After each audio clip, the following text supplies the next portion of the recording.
ನಮಸ್ಕಾರ. ಈ ದಿನದ ಪ್ರಮುಖ ಮುಖ್ಯಾಂಶಗಳು. ಇಂದು ವಿಶ್ವ ಪರಿಸರ ದಿನಾಚರಣೆ. ಸ್ವಯಂ ಜಾಗೃತಿ ತಂಡದಿಂದ ವಿನೂತನ ಕಾರ್ಯಕ್ರಮಕ್ಕೆ ಸಜ್ಜು.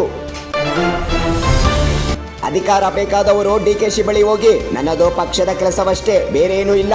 ಕೆಪಿಸಿಸಿ ಅಧ್ಯಕ್ಷ ಬಿಕೆ ಹರಿಪ್ರಸಾದ್ ಹೇಳಿಕೆ. ಎಸ್ಐಆರ್ಗೆ ಶೇಕಡ 72ರಷ್ಟು ಮ್ಯಾಪಿಂಗ್ ಪೂರ್ಣ. ಮನೆ ಮನೆ ಸಮೀಕ್ಷೆ ಕಾರ್ಯ ಆರಂಭಿಸುವ ಮುನ್ನ ಅರಿವು. ಜಿಬಿ ಆಯುಕ್ತ ಮಹೇಶ್ವರ್ ರಾವ್ ಹೇಳಿಕೆ. 100 ಎಥನಾಲ್ ಇಂಧನ ಕೇಂದ್ರ. 2027ರ ಹೊತ್ತಿಗೆ ದೇಶದಲ್ಲಿ ಒಟ್ಟು 5,000 ಎಥನಾಲ್ ಇಂಧನ ಕೇಂದ್ರ ಆರಂಭ. ಇತಿಹಾಸ ಸೃಷ್ಟಿಸಿ ಸಾಕ್ಷಿ ಗುಡ್ಡೆ ಬಿಟ್ಟು ಹೋಗಿ ಆತ್ಮಸಾಕ್ಷಿ ತಕ್ಕಂತೆ ಕೆಲಸ ಮಾಡಿ, ಅಧಿಕಾರಿಗಳಿಗೆ ಸಿಎಂ ಶಿವಕುಮಾರ್ ಸಲಹೆ. ರಾಜ್ಯಸಭೆಗೆ ಖರ್ಗೆ ಪವನ್ ಮನ್ಸೂರ್ ಅಭ್ಯರ್ಥಿ. ಕಾಂಗ್ರೆಸ್ ಪಕ್ಷದಿಂದ ಪಟ್ಟಿ ಬಿಡುಗಡೆ. ಬಾಹ್ಯ ಹಿತಾಸಕ್ತಿಗಳಿಗೆ ಪ್ರಧಾನಿ ಆದ್ಯತೆ. ಉತ್ತರಾಖಂಡದ ಸಂಪನ್ಮೂಲ ಲೂಟಿ ಎಂದು ರಾಹುಲ್ ಆರೋಪ.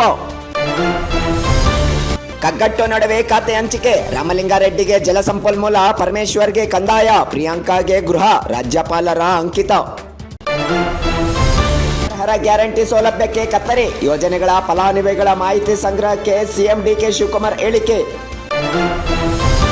ಬಿಗ್ ವಿನ್ ಜಾಲ ಸ್ಥಾಪನೆಗೆ ಜಲಮಂಡಳಿ ಚಿಂತನೆ. ಬೆಂಗಳೂರು ನಗರವನ್ನು ಜಾಗತಿಕ ಜಾಲ ನಾವೀನ್ಯತಾ ಕೇಂದ್ರವನ್ನಾಗಿಸುವ ಪ್ರಯತ್ನ. ಯಾದಗಿರಿ ಸ್ಥಿತಿ ನೋಡಿದರೆ ಅಳು ಬರುತ್ತದೆ. ಕೇಂದ್ರ ಹಣಕಾಸು ಸಚಿವೆ ನಿರ್ಮಲಾ ಸೀತಾರಾಮನ್ ಕಳವಳ.